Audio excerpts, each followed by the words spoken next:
Magandang araw sa inyong lahat. Maligayang pagdating sa aking kwento ngayon. Abangan ang mga kakaibang pangyayari na magpapakilabot sa inyo. Tawagin niyo na lamang po ako sa palanaw, Roden. May edad na ako at ang kwentong ibabahagi ko ngayon ay ipinadala ko lamang sa pamamagitan ng aking apo na kakababa lamang ng barko.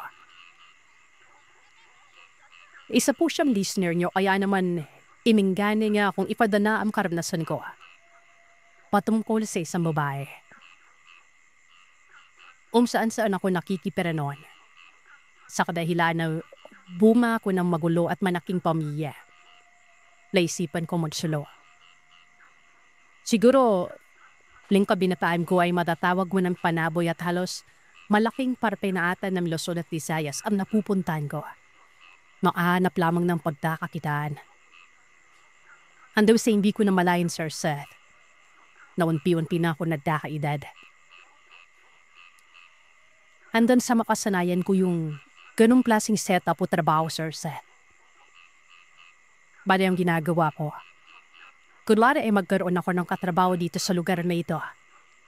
Tapos itong mga katrabaho ko ay magiging kaibigan ko at may kapirahan na sila. O sila mismo ang may mga anam na kasunod na racket. Kukunin ko yan kahit manayo at maniipan kita. Basta may matutulugan ako o umano. O minsan pa na, lahit sa tabi lamang ako ng kulungan ng mga hayop o kamalig, ayos na. Marunong akong makisama sa mga tao. Madali din akong matuto kahit na anong trabaho. Kaya lahat ng pwedeng ipagawa sa akin ay gagawin ko. Basta malinis at disenteng trabaho yan. Siyempre, ayoko naman ng trabaho na ikakasama ko, di ba? Ngayon, Sir Seth, dito na papasok ang hindi ko maintindihan pangyayari sa buhay ko. Yung mga nasabi ko kanina, oo, totoo yung malayan base sa karanasan ko. Pero hindi ko ipinagay lahat ng bitagyan na konektado sa karanasan ko rito. Para kahit papalo, magkaroon kayo ng kuryosidad at malaman ng yahap na pwede pa nang mangyari ito. O ano man yon, malalaman nyo sa huling bahagi ng kwentong ito. Napunta ako noon sa sakahan na pagmamay-ari ng isang asyendero. Gaya ng ibang sender mo, pakyawan ang malada nito kaya hakot-hakot lamang sa mga tao at arawan ng bayad ran.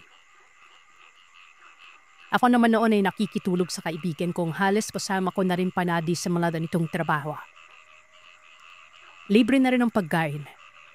Simpleng almusal sa umaga. Pagkatapos ay yung mabigat sa tiyan ang pagkain sa tanghali. Sa ika-4 na araw namin doon, gawa ng 5 araw ang inabot namin. Napansin ko ang isang babaeng ito na ayon sa kaibigan ko ay serbidora ng may-ari ng sakahan. Kinanong ko siya. Pare, sino yung babaeng yan? Parang ang bango ha. Naalala ko pa noon na sinabi ko. Paring Ruben, ano ka ba? Sineme yan. Ilang araw ka na ba yung nag-deserve dito? Name mo naman napansin. Noong nakaraw ko pa yung nakitipan nagpapapansin sa'yo eh. Sabi naman itong kaibigan ko na tawagin na namang nating Maoy. Lapatanong ako sa sarili ko noon. Aba, bakit ngayon ko lang ito napansin? Makinis, Sir Seth. Tapos kahit nakasuot man duster, talaga makikita mo sa hubog ng katawan niya na balingkinita nito.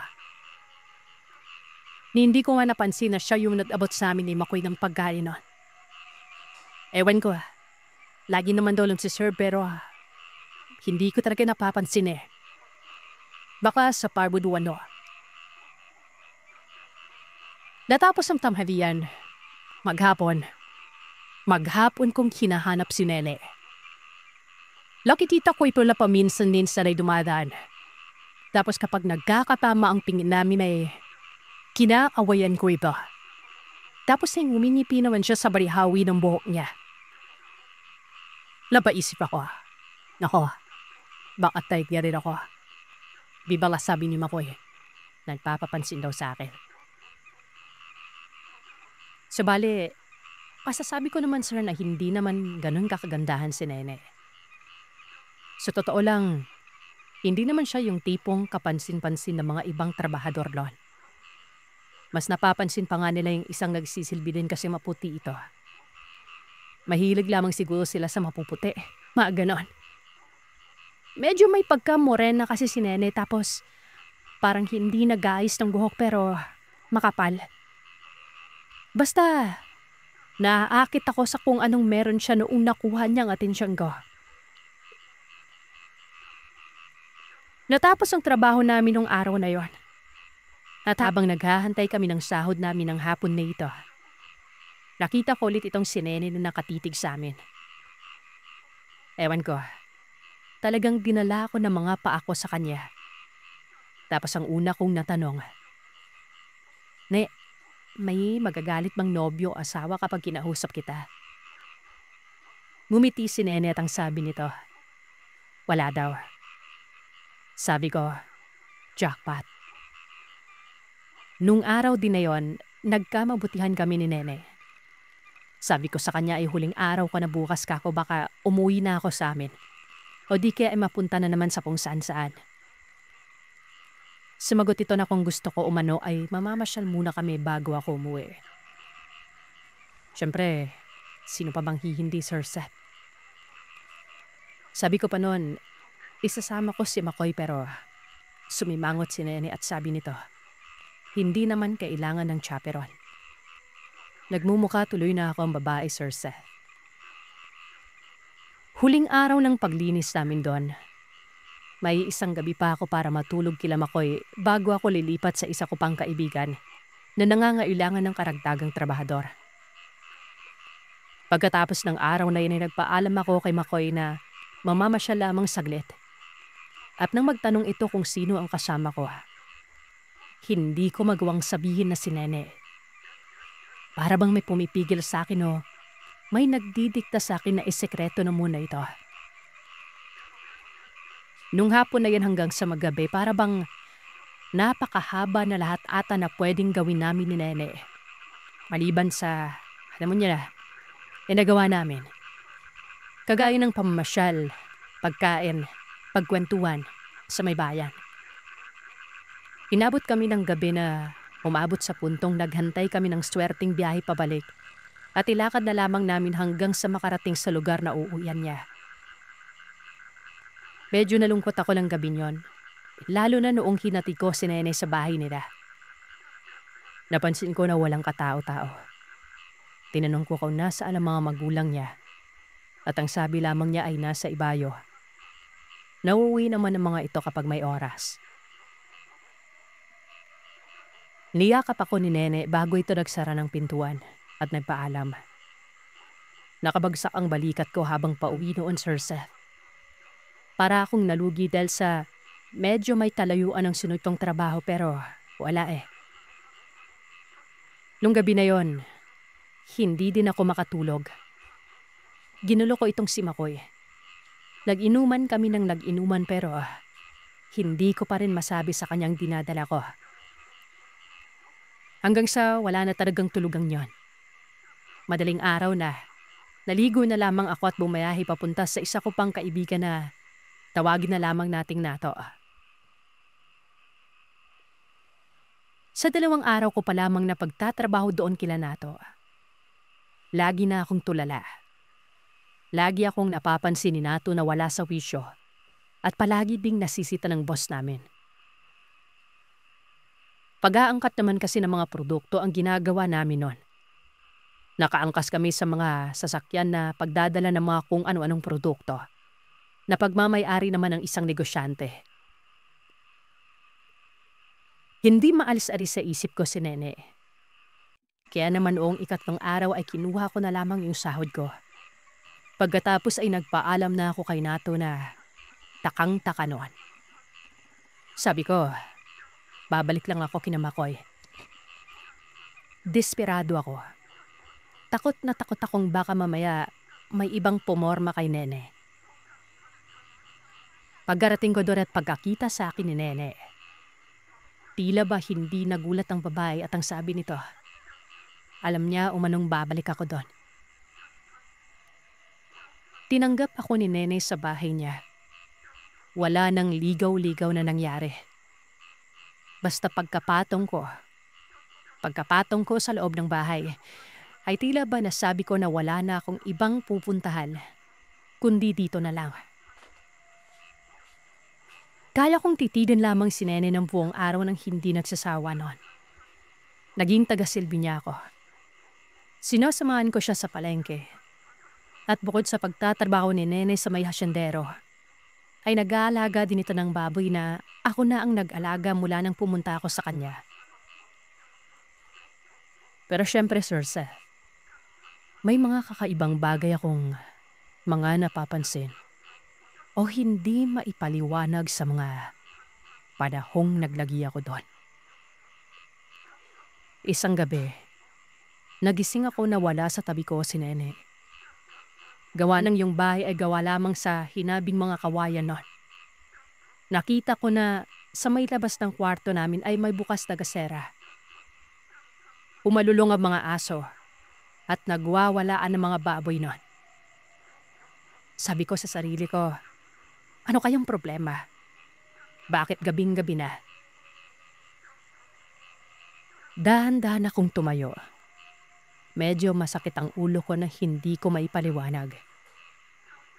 Bumangon ako. Sinilip ko ang labas ng kwarto. At dito, Sir Seth, nakita ko si Nene nun. Nakaharap ito sa nagkukumpulang mga kandila na, kung hindi ako nagkakamali, ay mga kandilang ginawa lamang niya gamit ang mga gamit ng mga sperma sa kung saan-saan niya pinupulot. Nakaluhod dito. Wala itong pantaas na kasuotan. Pero nakatali ang buhok niya. Ito ang hindi ko maipaliwanag sa lahat. Di hindi ako nakaramdam ng takot. Di hindi ako nagtaka o napatanong. Ni hindi ako gumawa ng ingay nun. Basta naaalala ko lamang ay andun siya at nagdadasal. Walang pinagkaiba sa mga taong taimtim na nananalangin sa simbahan. Yung boses niya ay tila galit na paiyak. Basta, Sir Seth, andun ako, nakatingin. Nang patay na niya ang kandila ay nakita kong humarap siya sa akin. Nagsuot ito ng pantaas. Lumapit at yumakap sa akin at silabihan ako na matulog na. Wala akong pagdadalawang isip na sumunod sa kanya. Huminga kami. Hinele niya ako. Sa isang linggong pamamalagi ko ay makailang beses ko siyang nakitang ganon. Pero ni hindi ko man lamang pinagtakhan ang pinaggagawa niya. Sa madaling salita ay tila ba wala ako sa wisyo. May mga gabi din na nagkakaroon ako ng masamang panaginip. May hinahabol umano ako pero humihingi din ako ng tulong sa hinahabol ko. Marami sila. Isang babaeng medyo malaki na. 3 bata. Umiiyak ang mga ito habang tumatakbo palayo sa akin na siyang ang habol ko naman, pero hindi ko maabutan. Magigising ako noon, Sir Seth, na lungkot ako. At kadalasan nga ay maaabutan ko si Nene na nasa labas ng kwarto niya, nakaharap sa kandila. Hanggang sa isang araw noon, sinundo ko si Nene sa may hasyenda. Nakarinig ako ng sigaw mula sa pamilyar na boses. Rodel? Rodel? Hilingon ko ito. Nakita ko si Makoy. Nagkamustahan kami pero nag-aalala ang mukha nito na sinabing, Rodel, hinahanap ka ng pamilya mo sa akin, pati kay Nato. Kasi si Nato yung huli mong pinuntahan, di ba? Pumunta dito yung nato na yon. Kasama mo na yung pamilya mo. Nagtaka ako noon. Pamilya? Paanong pamilya wala namang maghahanap sa akin? Para akong nakaramdam ng inis kay Makoy noon na sa hindi ko malamang dahilan. Pagkatapos noon ay tila ba nalimot ko na inaantay ko si Nene. Naglakad ako palayo matapos makapagpaalam kay Makoy. Hindi na ako lumingon kahit may sinasabi pa ito. Nang makalayo na ako at siguro wala na talaga si Makoy noon. Bigla namang salpot si Nene. Masaya naman kaming umuwi sa amin. Makalipas pa mga araw ay unti-unti nang bumibigat ang pakiramdam ko. Naramdaman ko ang pangangayayat at madalas akong walang gana sa pagkain. Nakita ko namang nag-aalala si Nene. Pero kahit anong lutuin namin o ihain ay napakabilis kong mabusog. Dito ko din napansin na marunong din palang maglaga ng kung ano-anong halamang gamot ang nobya ko. Madalas niya akong pagkuluan at punasan ng mga langis-langis noon. Tapos ito pa. Napapadalas ko na rin siyang nagigisingan na nakaharap sa may kandila.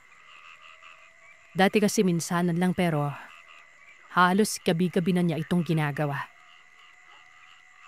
Hanggang sa isang araw, sa dinami-daming beses ko siyang naakto ang ginagawa yon. Doon lamang ako napatanong kung ano at bakit niya ginagawa ang pagdadasal sa may kandila nang walang saplot. Tila nagulat si Nene sa tinanong ko. Hindi din niya masabi sa akin. Pero narinig ko na nagsalita siya ng para dito. At ang kasunod na mga kataga ay hindi ko na maintindihan. At nang maramdaman kong hinihipan niya ako sa tenga nun, nawala na ang interes ko sa tanong na yon. Makalipas ang ilang araw, hirap na akong bumangon. Nakikita ko sa mukha ni Nene yung awa niya sa akin. Ilang beses kong sinabi sa kanya na magpapatingin kami sa doktor pero kampante siya sa sinasagot niya. Wala umanong maitutulong ang doktor sa problema o dinadala ko. Muli ay pinainom niya na naman ako ng mga nilaga niyang halamang ugat. Nakakaramdam ako ng ginhawa pero panandalian lamang yon.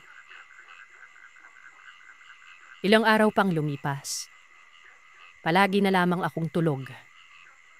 Dumilat na lamang ako isang umaga na katabi ko na si Makoy. Napatanong pa ako kung anong ginagawa niya doon at kung paano niya nalaman na nandun ako. Sabi niya, si Nene daw mismo ang nagsabi. Hinanap ko si Nene at ang sabi ni Makoy, saglit daw na namundok para sunduin ang kanyang mga magulang para humingi ng tulong ukol sa kalagayan ko.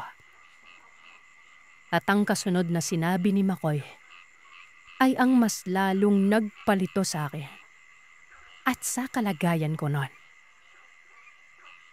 Pare, ang sabi ni Nene, pag nanumbalik ka na daw sa normal at dati mong gawi bago mo siya makilala, dadalhin ko daw dito ang mag-iina mo. Gulat na gulat ako noon. Mag-iina? Ano? May pamilya ako?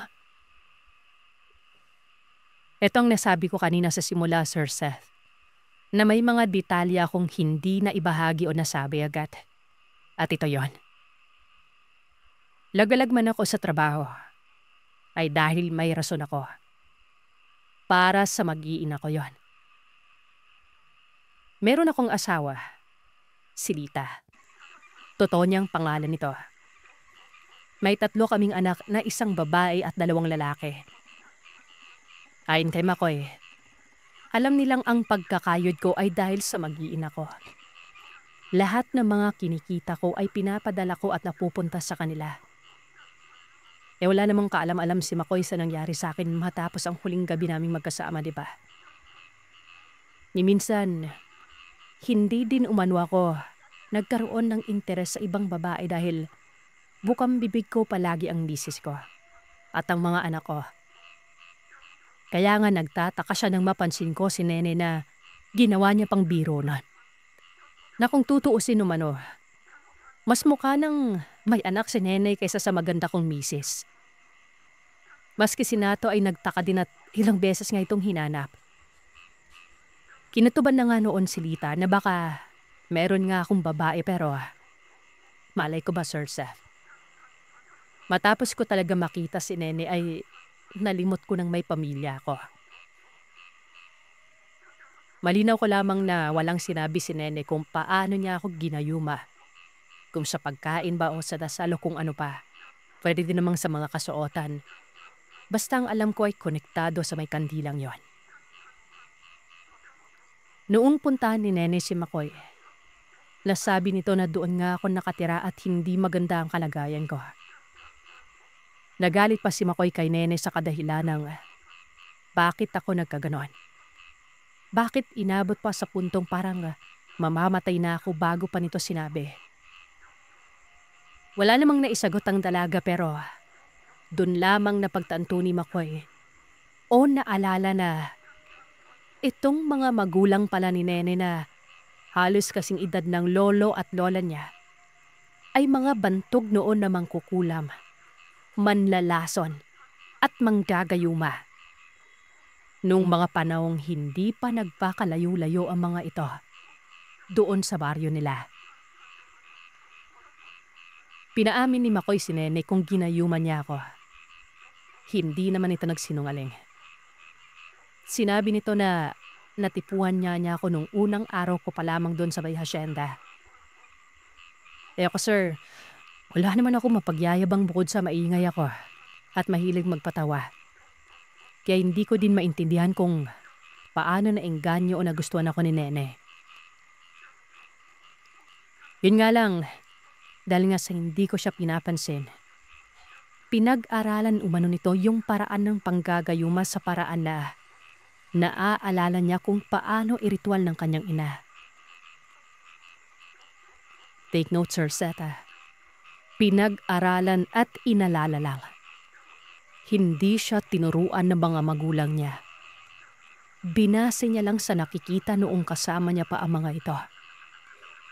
Kaya naman hindi siya sigurado na nagawa niya ito ng tama. Pero nang magkasama na nga kami, ang buong akala niya ay ayos na.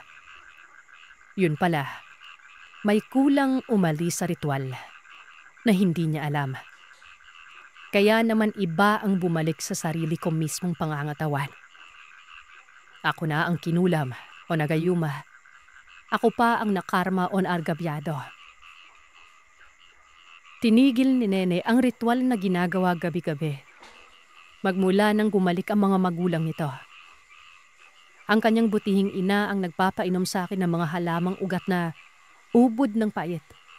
Na siyang dahilan para magsuka ako ng malalapot at maitim na laway.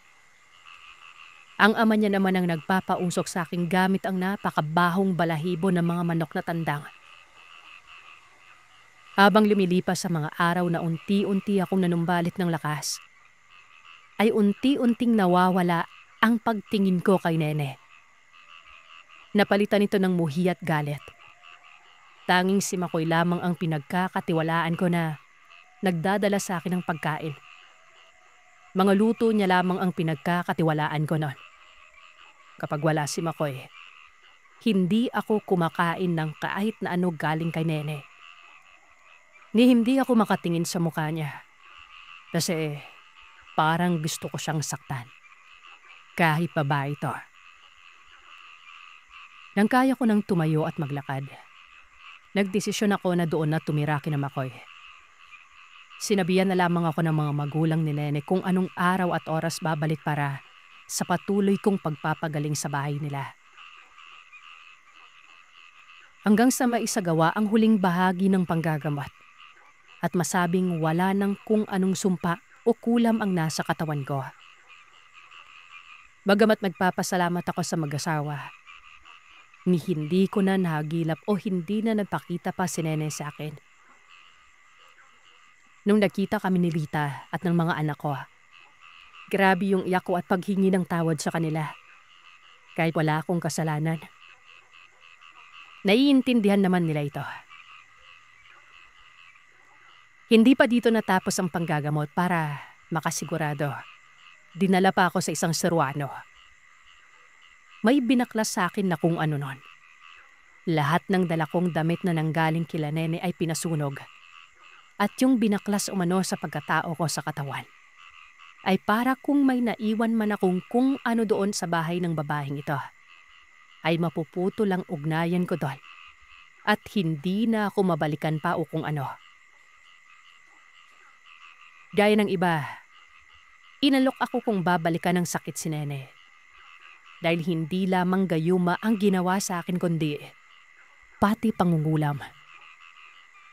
Pero dahil sa ayos naman na ako at alam kong nagawa lamang yun ng babae para sa pag-ibig, pinatawad ko na ito. Hinayaan ko na lamang yon. Bata pa si Nene. Malamang makakakita pa siya ng tunay na pag-ibig. Nag-ipon lamang ako. Pagkatapos ay binenta ko ang ibang parte ng lupa namin. Nagdesisyon na lamang ako na magnegosyo para lagi ko nang kasama ang pamilya ko. At mas lalo kong nilakasan ang paniniwala ko sa may likha. Hanggang sa nakapagtapos ang mga anak ko noon, lahat sila sa kursong gusto nila. Yung tatay ng apo kong nagpadala nito ay naging seaman na nga at sumunod naman sa yapak niya ang isa sa dalawa niyang anak. Naway magsilbing aral ito sa ating lahat, Sir Seth, na may mga bagay sa mundo na hindi natin maipaliwanag. At kung minsan pa, kahit wala naman tayong ginagawang hindi maganda, kapag hindi tayo nag-iingat o naging mapagmatsyag sa mga nakakasalamuha natin, ay baka tayo pa ang mapahamak. Hindi lamang ito yung tipo ng aral na patungkol sa kababalaghan, pati na rin sa normal na pakikisalamuha natin sa mga tao sa araw-araw.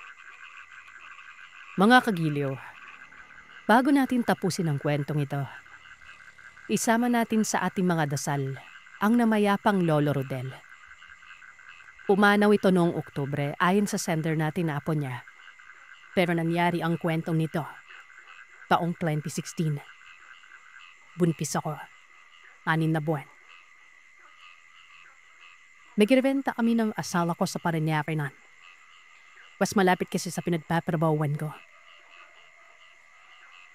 Isang araw ay nagdesisyon kaming lumipat na ng inuupahan sa Manila since nagsabi na din ng may-ari ng inuupahan namin na i-renovate ang apartment nila. Tsaka sa Manila din kasi ako malalanaklak. Plano namin nililipat kami lang Sabado. Tapos busy kami sa trabaho namin kapag weekdays. Lunes bago kami lumipat. Umalis kami ng mga alas 4:30 ng madaling araw sa bahay. Kasi kailangan ko maaga makapasok dahil mag-half day ako ng trabaho. Then ma-check up ako sa OB ng hapon. Habang naglalakad papunta sa island, may napanaw kami na matandang babae na nakakasalubong namin. Konti pa namang ang tao sa labas pero marami nang nakabukas ng mga karinderya at bukas na di eskwelahan ng pang-high school. Hindi namin kilalang personal yung matanda. Pero sa isang taon namin na pag-stay doon, madalas namin siya makita. At may nakapagsabi na rin sa amin na lasa 70 o 75 taong gulang na umano ang edad nito. Natatakot ako sa kanya kasi maliit siya na matanda, Sir Seth. Sobrang tanda na ng itsura pero tuwid at mabilis pa rin ito maglakad. Medyo may kataba nito. Puti na ang mga buhok. Nung makakasalubong na namin siya, nakapipig ito sa tiyan ko at may binubulo. Napakabilis na mga salitahan niya na hindi ko maintindihan. Dahil buod sa mahina ang boses niya, parang ibang lingwahe yung binibigkas niya. Hanggang makalagpas kami sa kanya ay hilbi ko na siya nilingon nun. Kasi natatakot na perda ako. Napag-usapan namin ng asawa ko yan habang nasa biyahe pero sabi niya iwan ko ng pansin at baka darudanggaw ka na lay matandal yon. Lumipas sa mga araw. Isang araw na lamang lilipat na kami. Biyernes na nun. Nagsisimula na rin magtanggal ng bubong yung mga gumagawa ng bahay. Napandal na nila ang hubong ng katabi naming room. Isang linggo na kasi nakaalis ang umuupa doon at kami na lang ang naiwan sa second floor. 2 kwarto kasam na sa ikanawang palapag ng paupahan. Pag-uwi ko ng gabi niyon, nakita ko na may malaking uwang na yung bubungan. Pag pinanggal mo yung parape na yan ay matatanaw mo ng yabas.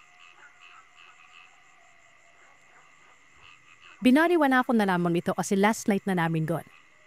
At bukas ng umaga ay aayos na kami at lilipat na sa bago naming pipirahan.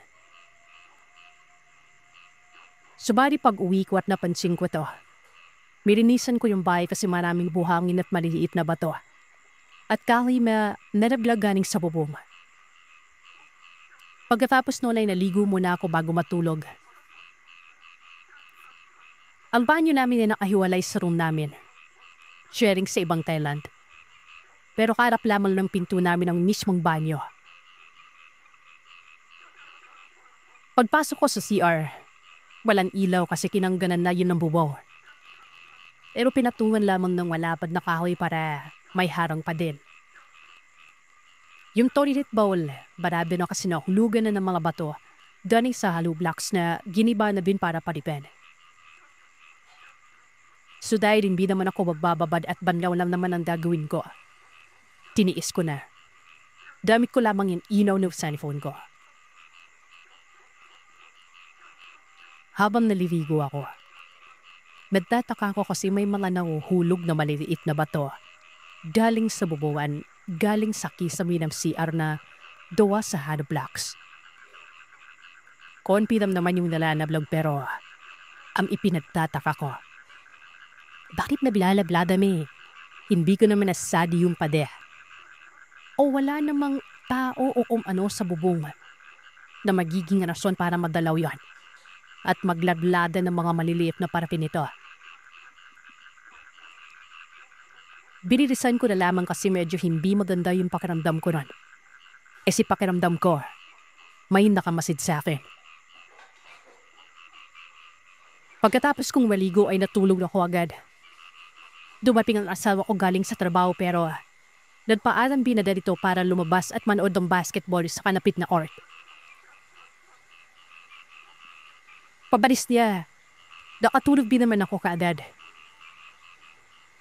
Habang natutulog ako, nakaramdam ako na may kung ano na nahuhulog sa paanan ko.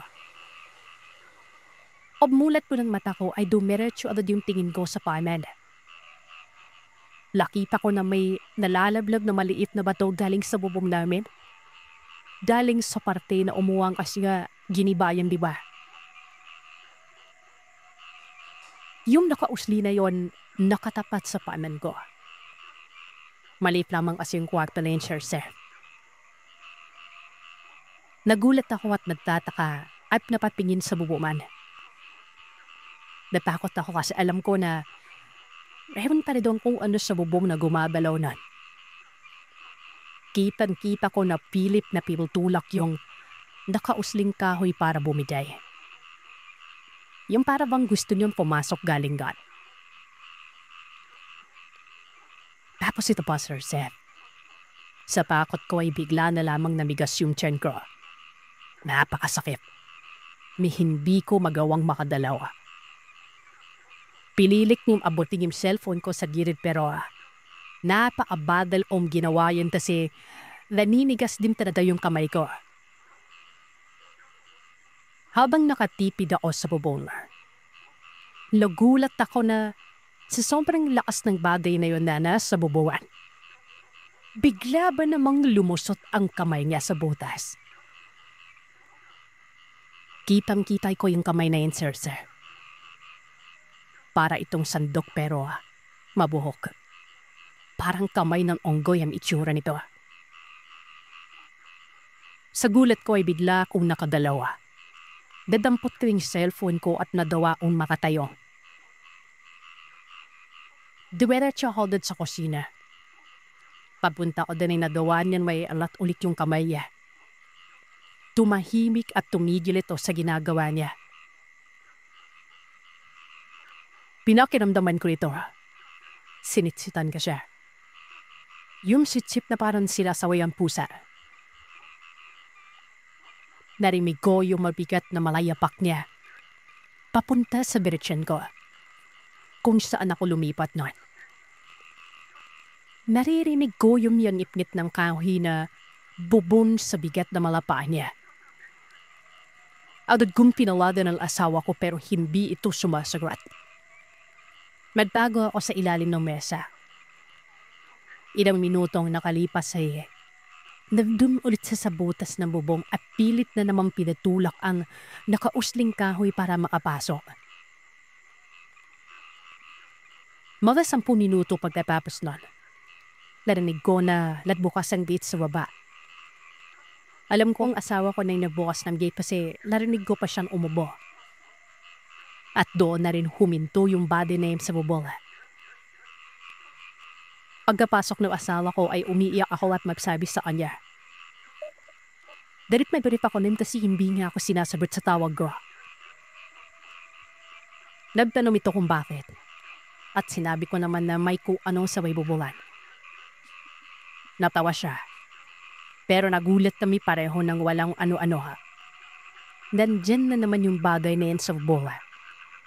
Pinipilit din buksan o itulak yung nakausling kahoy sa may bubungan. Nabigla man ang asawa ko ay dumiretso sa akin at kumuha ng kutsilyo. Sabi nga ay tawagan ko na may-ari ng bayat pakyapin ko. Tapos ang plano niya ay hihilari na yung kahoy para mahulog ang kung anumang nasa taas nun.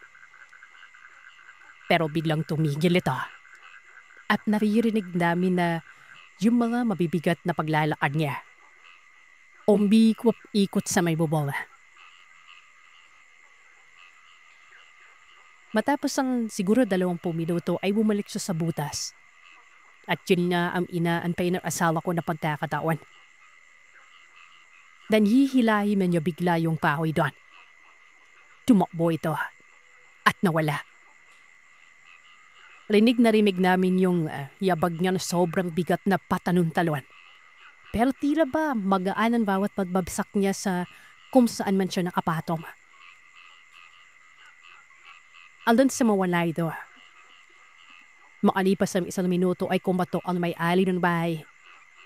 Pinatbuksan namin at may dala siyang rosaryo. Sabi niya pag-akit niya. Narinig niya nga daw na may malakas na tilog dahalim sa bubong namin.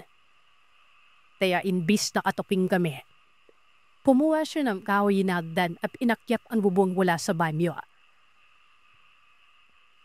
Nakita niya na may malaking itim na nilalala na nasa bubungan namin. At tinulokot na yung anong meron sa bubungan. Limingon niya pa sa kanya. Pulang-pula umano ang mga mata nito.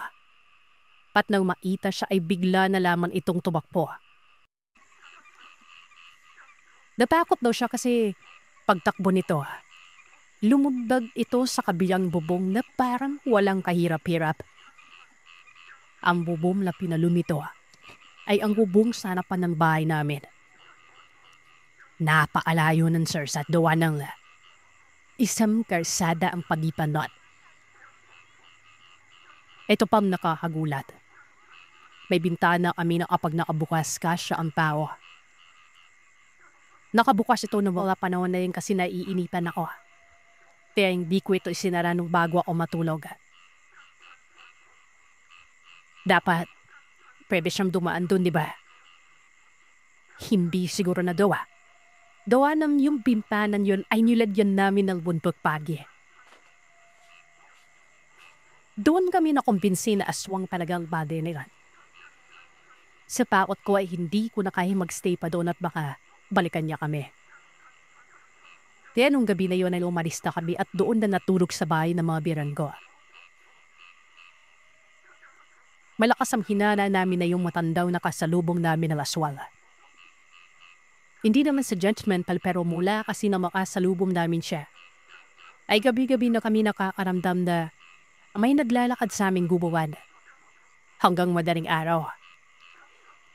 Yun ang rason kung bakit nagpabili ako sa asawa ko ng buntot ng pagi sa may Bidondo. Doon kasi siya nagtatrabaho at yun sa bintana namin siya napiling iraday.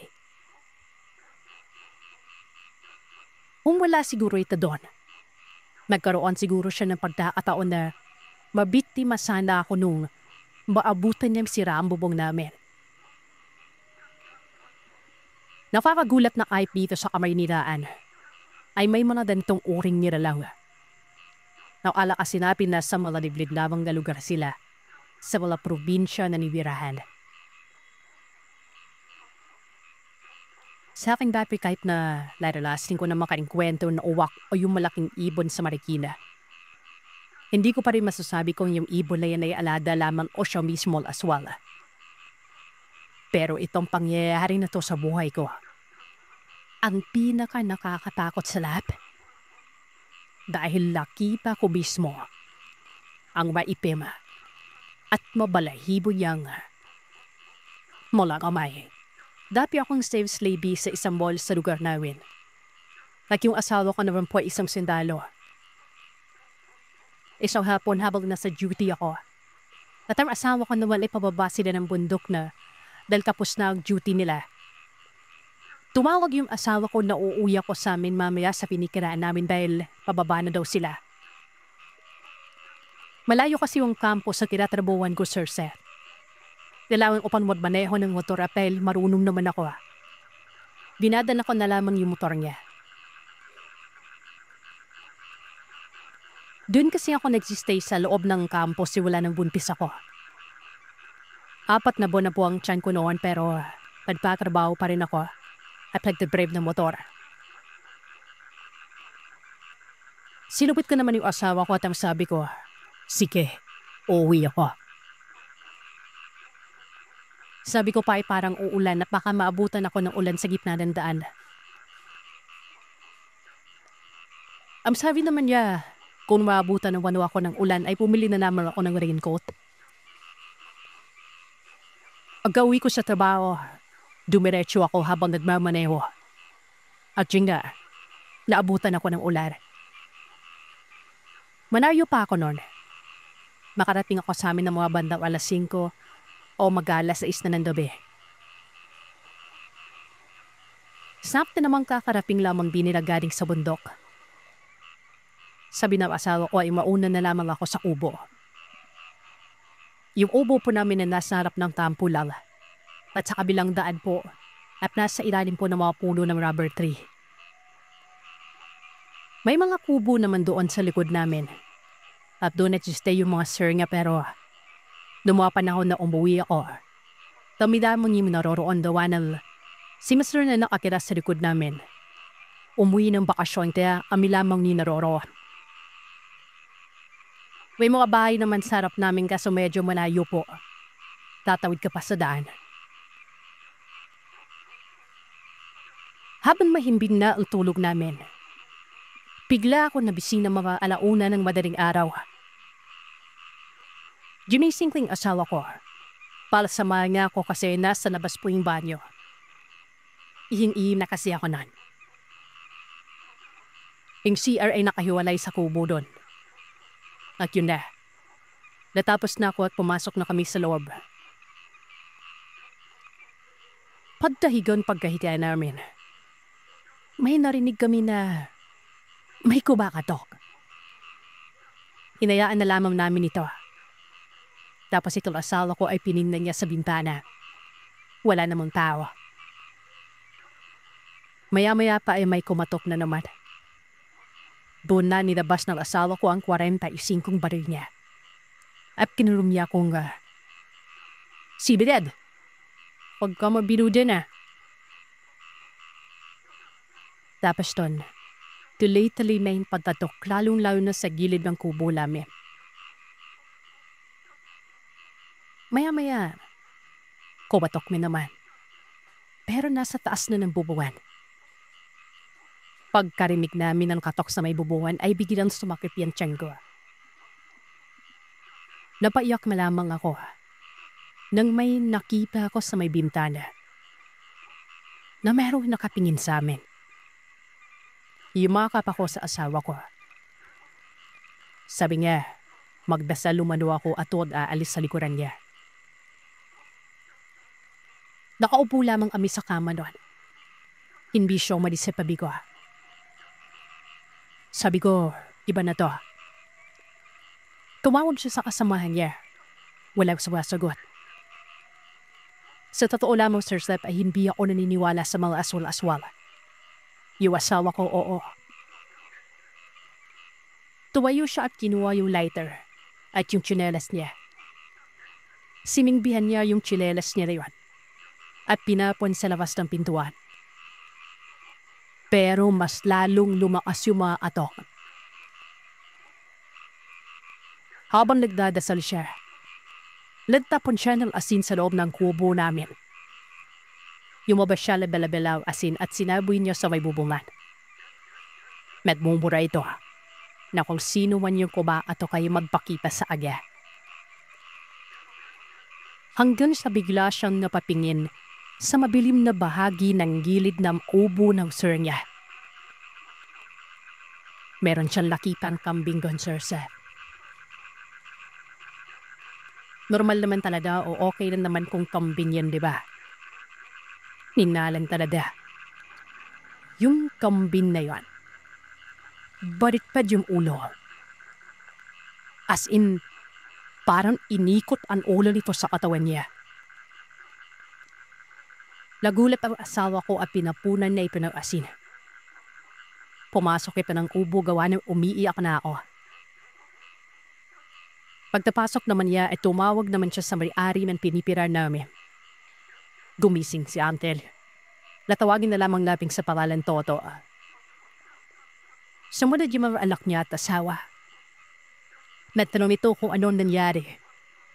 May benebisyong aramas noong mga panahon na yun. Kinuwento ng asawa ko ang lahat ng nangyari. Sabi pa ni Uncle Toto, napakalakas laman umano ng loob ng aswang na yun. Sa pagkakaintindi niya, baka naamoy ni punubumpis ako. Ako ang puntirya niya. Kinamusta ko ng asawa ni Uncle Toto. Sabi ko okay lamang ho pero nananakit ang tiyan ko. Dinanta ng asawa ko at ni Uncle Toto yung kung saan nakita ng asawa ko at dumaan yung kambing na yun. Pagkaraping nila doon, may mga malalaking yapak pero parang yapak ng kambing talaga. Nakita nila yung mga paa. Nagdesisyon si Uncle Toto na doon muna siya magpapaumaga sa likod ng kubo namin. Naglabay siya ng duyan doon. Mga alas 3 ng madaling araw natapos yung nangyari. At pagka-umaga, Sir Seth, may nakapagsabi-sabi na bagong yanggaw umano yung bisipa namin nung gabi yon. Bunpis ako at sobrang bango umano ako para sa kanila. Kaya naamoy ako. Meron silang pinaghihinalaan na may gawa nun. Kasi minsan, may nagbebenta umano ng kakanin doon. Kakaiba daw yung aura no na parang hindi normal. Baka nakita umano ako. Pinandaan ako kung saan ako nakatira. Nung araw din yon, lumipat kami ng tirahan namin doon sa maraming tawa. At maraming makakatulong sa akin kung sakaling balikan ako. Doon kami nagstay sa boarding house ng piyahin ng asawa ko. Kasi may baan pa naman na isang kwarto doon. Tinahilot ako ng piyahin ng asawa ko sa pinsan nga namang gadamot. At doon nalaman na muntik na ako makunan. Bukod pa doon may pina-check upin po ako sa doktor. Sa layon ay magdadalawang taong gulang na ang baby namin. At sa layon, naririto na ako sa ibang bansa.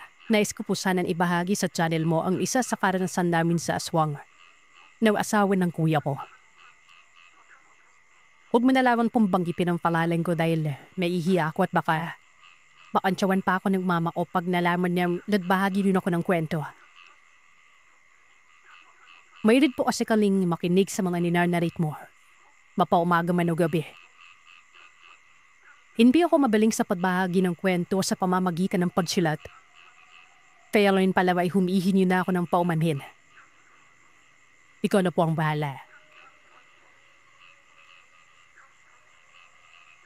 May 2019. Kabuanan ng palawanak ng aking hipod sa unang anak nila ni kuya. Pasado 6 pa lamang ng gabi ay marinig na kami na hindi pangkaraniwang huni sa puno ng nara na malapit sa bahay namin. Nung marinig namin yan ay nagtabiuan pa ay yung tita ko at live-in partner. Pablalaki yung aswang na yan. Paanong bahala. Paniyugayahin ko. Sabi ng tita ko sa partner ko. Sumagot din naman ng live-in partner ko na pagbabae, ako nang bahala. Nagtawanan kami at hindi na pinansinan na naririnig naming huni. Pasado 10 ng gabi lahat kami ay nakahiga na sa salas at nagkikwentuhan. Maliban sa asawa ng kuya ko na nakaupo sa may upuan na nakaharap sa pintuan noon. Habang naghihintay sa pasaway kong kuya, may inuna pa tanadal-alak bago ang asawa. Bali, nung oras lang ay nag-iisang lalaki ang partner ko sa bahay namin. Wala din kasi ang mama ko nung panahon yon. Dahil nagtatrabaho ito sa karinderya na bukas ng 24 oras at siyang gabi. Habang nagkikwentuhan kami ng partner ko, bigla na lamang itong nanahimik kaya akala ko ladiyusip lamang ito. Pero si Gondo pa lamang ay nagsisisigaw na ito at nabumura na parang binabagongwat. Kaya sinampal ko ito ng ubod ng lakas para magising. Then dumilat ang mata ng partner ko ay bali-bali itong tumayo at tumakbo papunta sa kusina namin. Pinanaw ang siwal ng bubong habang nagmumura. May malaki po kasing siwal ang bubong ng kusina namin na kakasya ang pusa o tao na payat. Silandan ko ito at tinanong ano ang nangyari at ang sabi nito. Walang huya. Pinasok tayo ng asuna. Dalip ito habang kinuuha ang lagay ng asin at lumabas ng bahay. Nabubuluan man ay pinuntahan ko ang hipag ko na natatakot na. Sobrang matatakotin po kasi ito. No eating would be left at mo lamang siya ng mapasabilium ay sisigaw na ito sa takot. Sabi niya sa akin, kaya pala sumasakit ang tiyan niya dahil may nakapasok na aswang. Pinakalma ko ito at hinintay matapos ang partner ko sa padahadis na asin sa bubong. Nang makapasok ito, kinwento niya agad na noong tumahimik daw siya, ay bigla daw siya nakatulog at parang bigla siyang binangongot na may matabang lalaki na nakasampa sa kanya.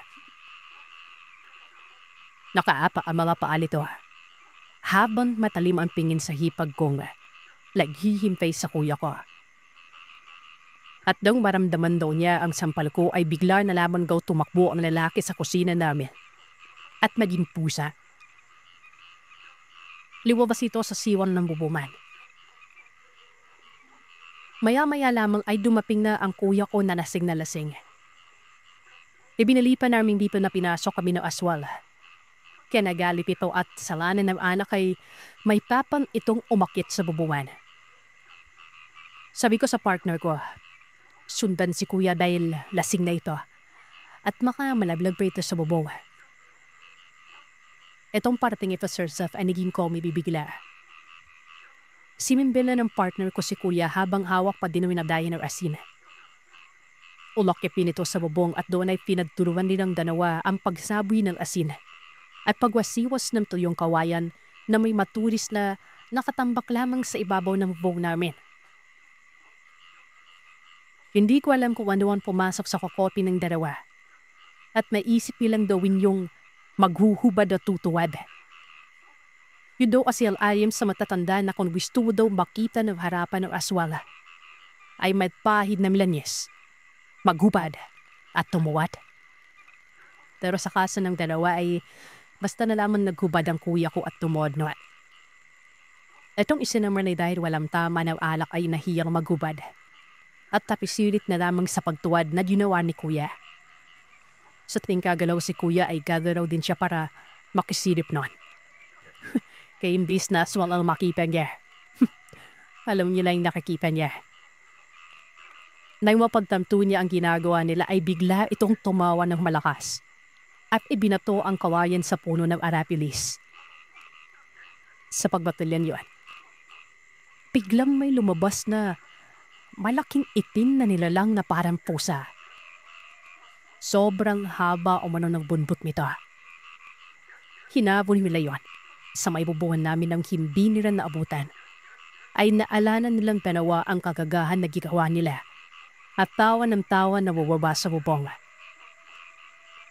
Noong akala namin ay okay na, may daulit kami at tabi-tabing natulog sa salas na malapit sa kusina na panawang siwang ng bubuhan. Ay salipan ng kuya ko sa asawa niya. Matulog ka na, mabantayan kita. Dahil doon ay bukod sa hipag ko ay napanatag din ako dahil ako ang katabi ng hipag ko. Kumbaga, napapagipnaan namin ni kuya ang guntis.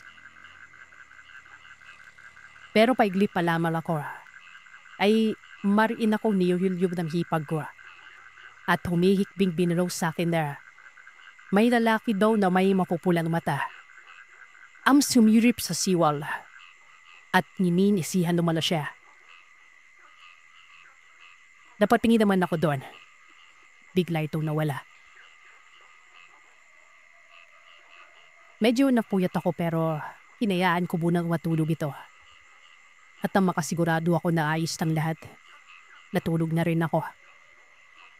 Hanggang sa umabot ang umaga, nawala nang mangyaring hindi pa din there. Hindi ko na maalala ko anong taon. Siguro mga 2011 na mangyari ito. Gawa na yung pinsan ko na ito, gagabrit pa naman siya noon sa kolehiyo. Talagin na namang punapin siya sa pangalan yan. Baka kasi may nakakakilala sa kanya. College siya noon at kapitbahay namin siya dun sa probinsya sa lugar ng papa ko. Bali yung bahay nila, may maliit na taniman ng mais na nakapagitan sa mga iba pang kabayan. Malapad po yung compound ba yun. Yung nakatira doon kami. Tatabi ng tirahan namin ay yung bahay ng lolo ko. Yung sa kwentong bihag na mga hapon. Hindi po kami umalis doon o hindi umalis sila lola doon. Pinalawak lamang yung gupa at kami lamang bing mga kamag-anak ang nakatira doon. Sa mismong likod ng tirahan namin, merong lote doon na pwede mo ang taniman ng mga mais, crops, at pwede ding palay depende sa flip niyo. Marakalahati ektarya bing kasi yun. Sa dulo nun, andin po yung bahay nila yan. Etang siyan, pikasinong magkakapapid. O yan ni Papa ang tatay niyo na. Nung nangyari pala ito, Sir Seth, wala na po ako sa Pilas noon. Bale, kapatid ko po yung nagkwento dito sa akin. Siyan po yung tipo ng babaeng paladala na tao. Sumama umano dito sa kaibigan ni Sir Seth para pumunta sa kabilang baryo noong mga panahon na yun. Yung di naman tarayuan, mga hindi aabot ng 1 metro. Magpapakipsilid na noon pero hindi pa rin umuwi ito siya. Gawa nung may tricycle sila noon at pinasundo ito para makauwi na. 3 kapatid yan sumundo sa kanya noon. Pero bakit nga ba siya pinasundo, di ba? Kahit na sinuumang panahon na rin, Sir Seth, kahit nasa 2011 na tayo, yung baryo na pinagtahan nitong pinsan ko kasama ng kaibigan niyong taga-Roy, ay bantog pa rin na marami mga aswang, maraming nanyayanggaw. Nag-iusap-usapan pa noon na yung klase ng pangyayanggaw doon sa baryong yun. Babatiin at titingnan ka na. May ayanggaw ka na. Lalong-lalo na kapag napipuan o napagtripan ka na may mga lahing aswang doon. Ako 3 beses lamang akong nalagi sa baryo na iwan kasi matagal lang kilala yung lugar na yan sa mga dalong palay. Kaya umiiwas ako hanggat maaari noon. Meron pang ang pamilya noon dun sa baryo na yan ng mga bantog na aswang eh. Pagkaroon ako ng pagkakataon na maipakwento kay Papa yon. Ibabahagi ko rin sa inyo. Mabalik tayo dito sa karanasan ng pinsan ko. Masando naman ang maayos tong pinsan ko pero gawa ng pagkapasaway nito. Imbes na sumakay siya sa harap, sa likod o sa upuan sa likod ng driver ng tricycle, bali doon po siya sumakay sa bubunan. Meron. Etang kapatid diyan na babae, isa sa mga sumamang sumundo sa kanya. Meron na palang napapansin noon. Nahabal pa alis masala doon sa baryo layo-lay. Meron na umanong nakasunod sa kanila. Anino lang. Makikita mo lang yung anino umano ng ibon noon. Malapad la ibon pero hindi mo mahagilap ang kabuuan nito. Ilang lugar kasi namin ng galayan sa probinsya. Yung kung ano yung mga matapaas na puno o mga bata pa kami. Nakatayo pa rin na mga yan, sir. Matapahid tapos parang pre-reserve talaga yun. Laring-laro na kung doon kagali sa baryo layon. Tawad la sa amin doon mariipte. Yung laging may bagat. Mga kung ano nung napapakita. Danoy. Napansin nga ng kapapigyan na sunod yung anino ng ibon na yun sa kanila? Eh, hindi naman kasi gamang tabilis ang pag-drive ng kula nila kaya makikipan niya pala dayoy. Hindi tara unay. Gawaming nasa taas nga siya ng tricycle nila doon sumakay. Napansin niya na rin yung yumiripad na ibon na yun. Para lamang sumusunod dumano sa kanila na hindi masyadong malapit. Parang yumalabas-labas lamang ng bigla. At kapag piniping ng Italian ko sa alay, hindi nga para dumahagirap. Purong anino lamaw ang lafikiping na sumusunod sa kanila noon. Maayos naman silang nakauwi noon. Pagdating sa kanila, syempre pinagalipen siya ng mama at papa niya. Pupunta-punta siya doon, aabutin na lapoy. Eh kapag anong oras pa naman, wala nang bumabiyahing sasakyan doon. Lalo na at babari pa siya. Maklaro ko lamang, Sir Seth, na hindi po aswang yung kaibigan na sinamahan niyan din sa lugar ha. Bata pa lamang yun, kilala na yun tsaka nakikita kaya sigurado ako na hindi siya konektado sa kung anumang nilalaw ang meron sa baryo nila o sa karanasan may pudiyan. Parang wala lamang binyo kayan. Yung pagbubunga at pagdadarit ng mga magulang niya. Nakasanayan mo nyo dahil pasaway at dala po talaga pa. Luwipas ang gabi na yun. Itong si Tito Papadiyan, nalangalada o parang bantay o maintenance siya ng eskwela ang nakatabi daw ng compound namin. May lupa na yun ay dinate pa ng great-grandfather ko sa father's side para nga mapapayuan ng paralan. Nasa kasulatan pala yung kaapu-apuan ni Lolo kapag nag-apply din ng trabaho ay matatanggap agad. Kumbaga, yun yung parang kasunduan nila. May ibibigay ni Lolo itong lupang ito. Pero kapag yumapit na yung mga kaapu-apuhan niya, hindi sila mahihirapan madalap ng trabaho dito. Tsaka maladbag ko lang, Sir Seth, daya ng ibinahagi kong karanasan ng Lolo ko. Iba yung bahay na yon. Yung compound na yun ay yung dating gubat sa kwentong yon. Bali ang bed-ed o likuran ng compound na yun. Mapuno pa rin talaga at narong ilog na sa likod lamang ng bahay nila yan. So bago natin simulan ng pinakakaranasan ay ipapaliwanag ko lamang yung itsura ng bahay nila. Sumentado yung babang parte tapos may hagdan na apak pataas. Puros kawayan na puling sahig sa loob north. Tapos dalawang hakbang lang ulit na hagdan pataas. Kwarto na rin. Plywood ang pader. Yung bubong sa kwarto, yero. Yung kusina at sa living room, nipa po yung bubong doon. Isa lamang ginang kwarto nila noon pero magkakahiwalay ng kulambo at banig. Depende na lamang. May mga magkakapatid na magkakatabi noon sa isaw banig lalapi sa kulambo. Lahat sila ay malapit silang nakapwesto sa bintana kapag nahiga noon. Ang bintana naman yan, sir, paslant yun. Kumbaga may paktawan pa yung babal parte nun na pwedeng lagyan ng panimo o ano pa. Uso-uso po yung mga danong klaseng bintana sa probinsya. Ngayon ang problema, Sir Seth. Hindi pa tapos yung paggawa ng bintalan yon. Wala pa ipanggilid doon. Tasya yung pusa. Hindi rin yan pinatak palipito. Matapang-tapang binti si Tito at isa pa, hindi sila nakaranas na inaswang talaga ng mga panahon na yun. May mga bantog na aswang binaman sa baryo namin pero tama lang sabi nila na hindi nga nang tatalo ng mga kabaryo maray pa. So habang natutulog sila, nagulat na namang siyang gawa ng gumabanaw yung kunambo nilang dalawa ng kapatid niya. Nadising talaga siya noon. Nakiramdam. Pininan niya yung ibang mga kulambo noon pero bakit sa kanila lang yung gumabanaw? Ipilaas niya ng ulo niya para tingnan yung pinanggagalingan ng pagyugrob noon. Pablinat niya sa bandang unuhan nila. Napansin niya na merong anino doon. Malaking anino ito. At ito ang rason ko bakit gumaganaw ang kunambo ng pinsan ko. Daring Sir Seth. Dahil sa takot, sinubukan niyan na sumigaw noon pero ang ipinagtataka niya ay hindi nga magawa. Ulpi mo yung ibang parte ng katawan niya, hindi nga talaga magalaw noon. Binukanan niya rin bibig niya pero hangin lamang palada ang nalalabas niya kapag sinusubukan niyang sumigaw.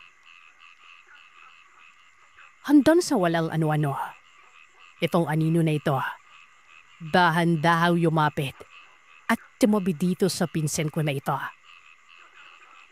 Halos inmudmud na niya umano ang sarili niya sa pinsen ko.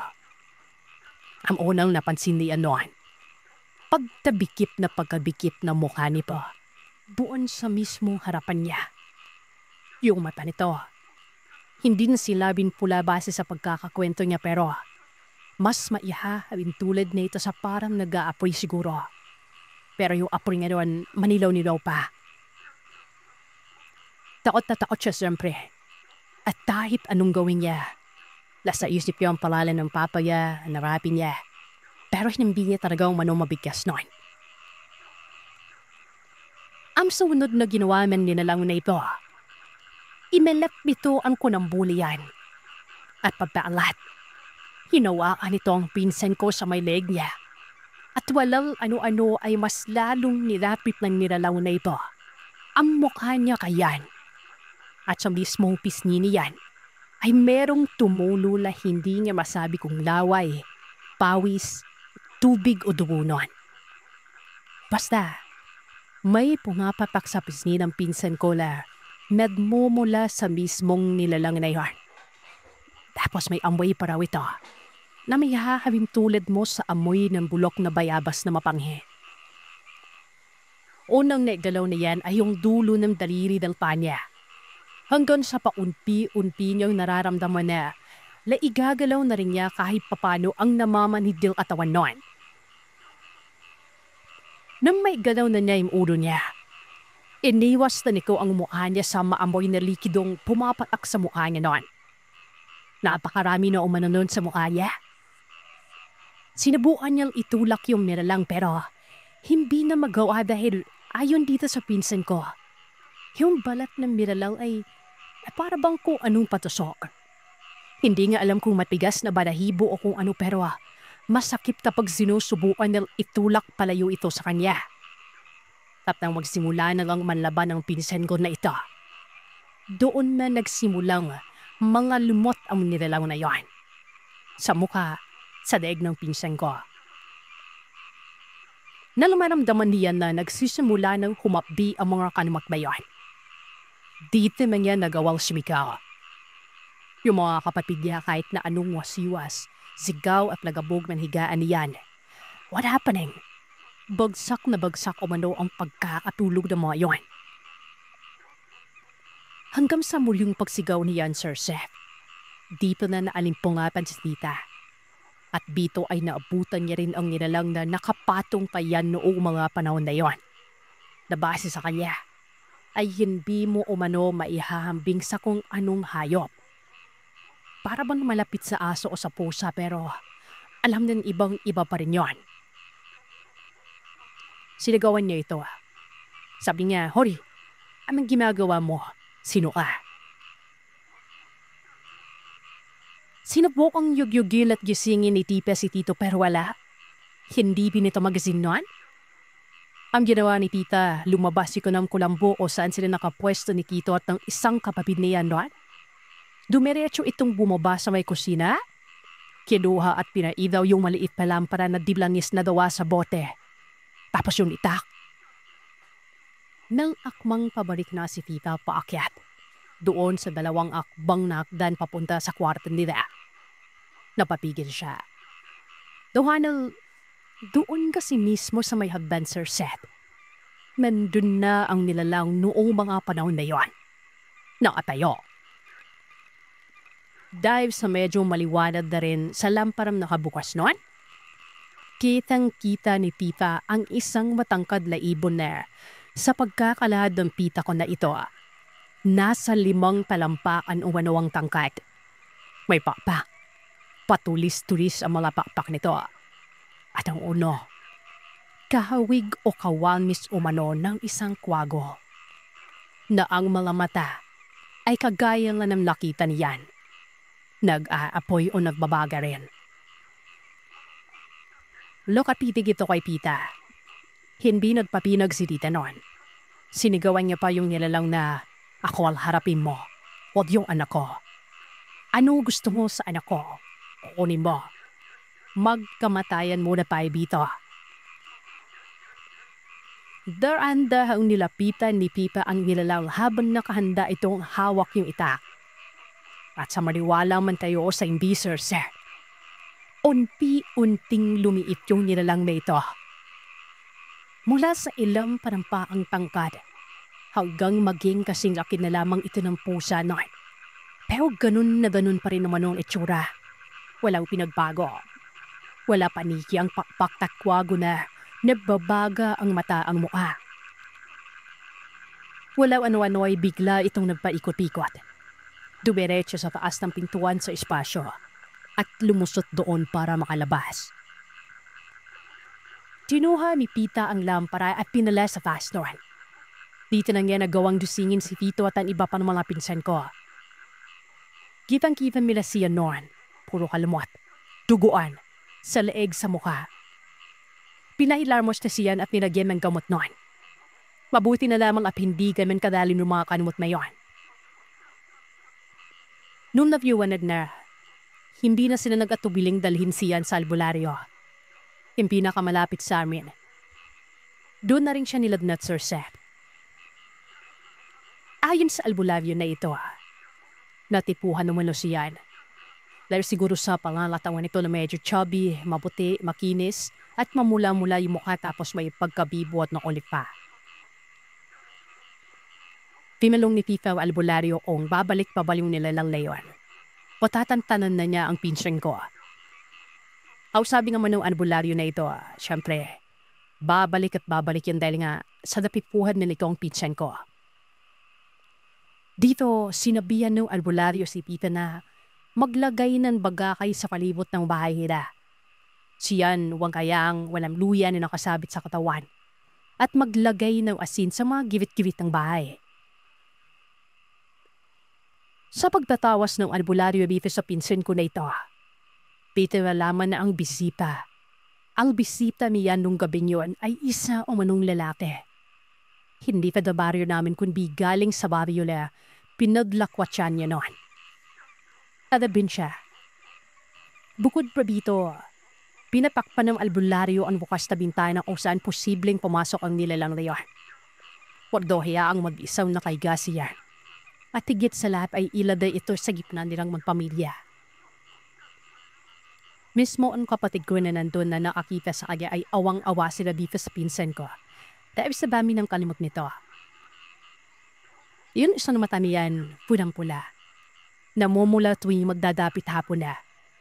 Kumbaga, normal buong araw pero kapag magsisimula ng yumubog yung araw o magsisimula ng gubabi, ay na, mamumula dalin sa resep.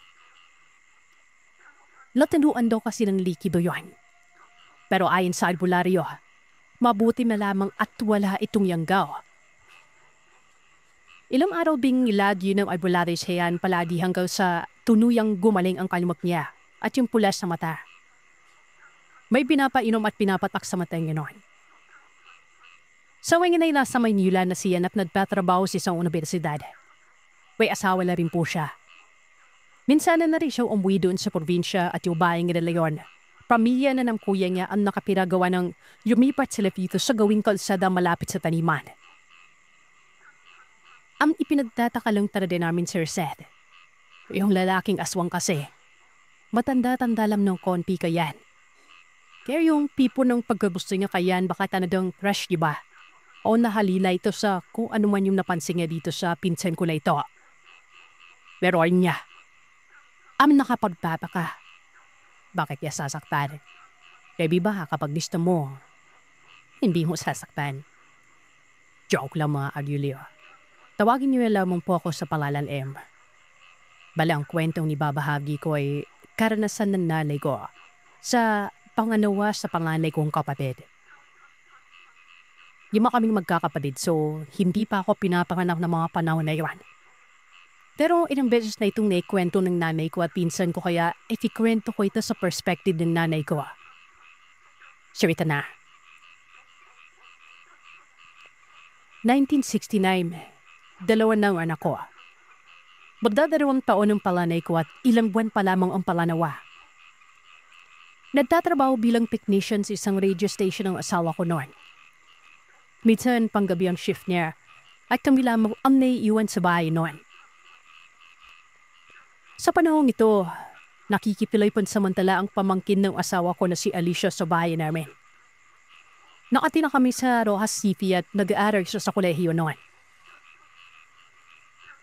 Gusto ko muna i-describe yung setup ng bahay namin, Sir Seth. Medyo mataas ang bahay namin. Nakalat sa lupa at may silong na kung saan nag-iimbak ang asawa ko ng kahoy na panggatong at mga kulungan ng mga manok. May hagdan ng harap ng bahay papunta sa maliit na balkonahe na kung saan ang main door ng bahay namin. May maliit na pindahan na nakadikit sa harap ng bahay na iyon. Wala kasi akong trabaho kaya nagtitinda lamang ako para nakatulong man lamang sa asawa ko. Ang bubong ng pindahan na ito ay kasing taas ng bintana namin. Kung bubuksan mo ang bintana ay pwede kang lumabas at umapak sa bubuhan na yari sa yero. Ang balkonahe naman, medyo tabi lang ng bubong ng pindahan. Mas mataas lamang ang bubong pero pwedeng akyapin daling sa balkonahe papunta sa bubong ng pindahan na iyon. Medyo mahihirapan kang ngalan dahil mauhulog ka sa hagdan na tabi lang ng tindahan kung hindi mo matansya ang pag-akyap noon. Panading pinutuloyan ng bahay namin ng mga kamag-anak na galing sa probinsya sa labas ng syudad. Merong nakikipinoy habang naghanap ng trabaho. Levan din para makapasok sa eskwela at uwian sa may weekend. Mayroon din na nagbabakasyon lang at gusto kaming makasama ng panandalian doon. Hindi naman malaki ang bahay namin, Sir Seth. Kasya lamang sa aming mag-anak pero nakaugalian na naming tamanggap ng kapamilya ko na mga ilawan ng matutuluyan. Medyo sentro-sentro po kasing lugar namin. Mabait, masipag at napagmahal ang asawa ko. Kaya mahal siya ng kanyang mga kamag-anak at maging ng mga kamag-anak ko sa side ko. Dahil sa syudad ang lugar namin, maraming tao at medyo dikit ang mga kabayan. Maswerte din kami sa lugar namin dahil may respeto at paggalang ang mga kapitbahay. Dahil sa mabuting tao ang asawa ko, kilala kami at tratang pamilya ang mga kalapit-bahay sa amin. Bigayan at tuluan kumbaga. Minsan ay dumadalaw sa amin ang piyay ng asawa ko na si Dalay Koroy. Matanda na ito pero manapit sa amin at paminsan-minsan dumadalaw kasama ang pinsan ng asawa ko. Hindi naman ito nagtapagal. Minsan, 1 o 2 gabi lang ang paglalagi niya. Kaalis lang ng nanay Koroy pabalik sa kanilang lugar ng araw nang mangyari ito.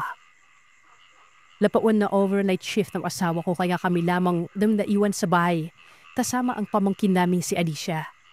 Tsaka siyempre, yung mga anak ko, diba? Partikular ng gabi nito, iyak ng iyak yung bunso ko. Akala kong kinakabab lamang kaya hinihilok lonchan para mailabas ang hangin. Pero patuloy ito sa pag-iyak hanggang alaliman ng gabi.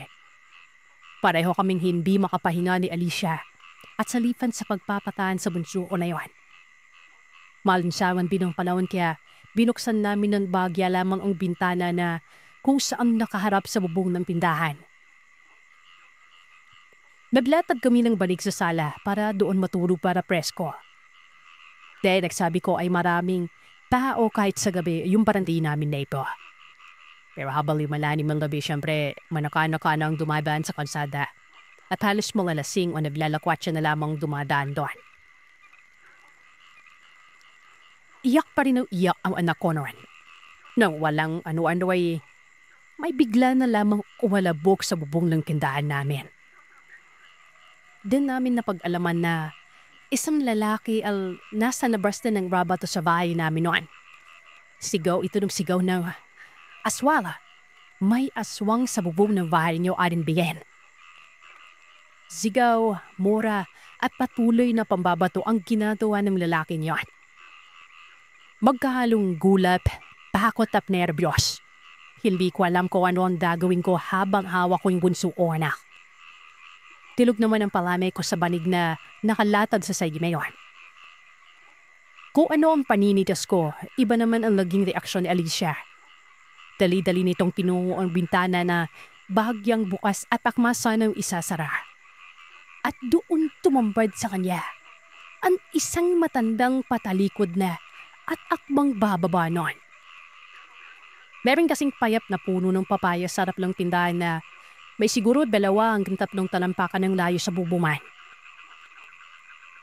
Nakita pa di Alicia na lumingon sa kanyang matandang yon.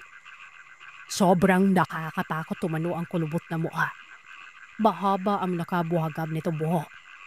Mahaba at matapalim rin ang kukunon. Doon na naisara ni Alicia ang bintala sa takot niya. At abdab-abdab itong pinali ng alambre.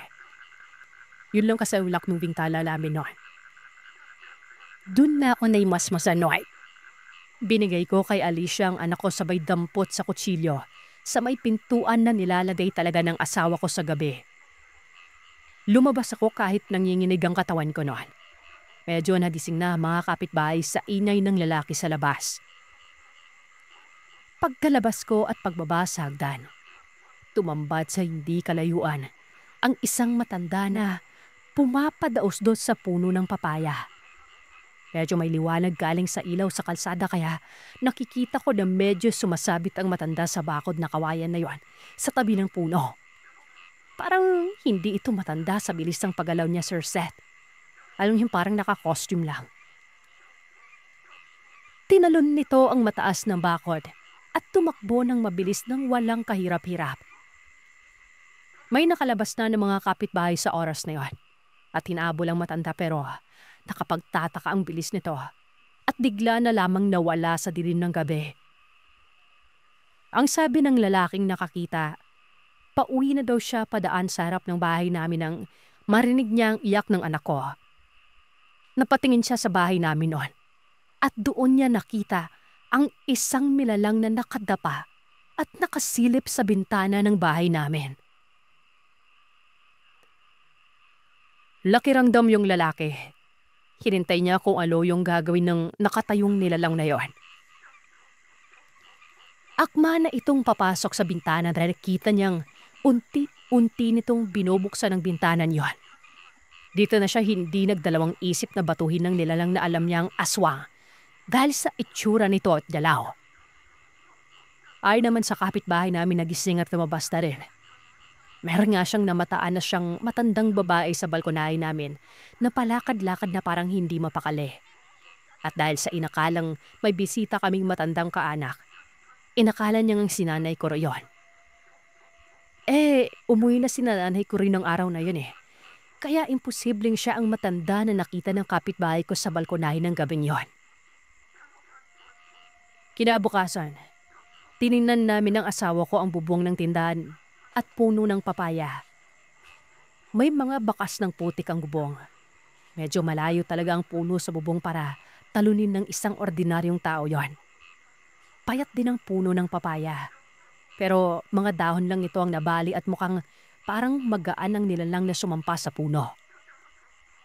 Bakas din sa puno ang kuko ng nilalang. Ang ordinaryong kuko ang mga bakas na yon. Malalim ang mga bakas, Sir Seth. May bahid ng dugo ang kawayang bakod. Patunay na natusok ang nilalang ng pumadausnos ito pababa sa punong yon. Pero himala pa rin na makatakbo ito ng mabilis at nawala na lamang sa dilim na parang bula. Hindi na yun naulit pa sa barangay namin. Ang tingin namin, isa yung dayo lamang at napadaan at baka naamoy lamang ang sanggol sa bahay namin noon. At iyan ang kwento ng aswang para sa araw na ito. Salamat sa inyong pakikinig. Huwag kalimutang mag-iwan ng komento at sabihin sa akin kung ano ang inyong naisip. Hanggang sa susunod na kwento, matulog kayong mahimbing kung kaya ninyo.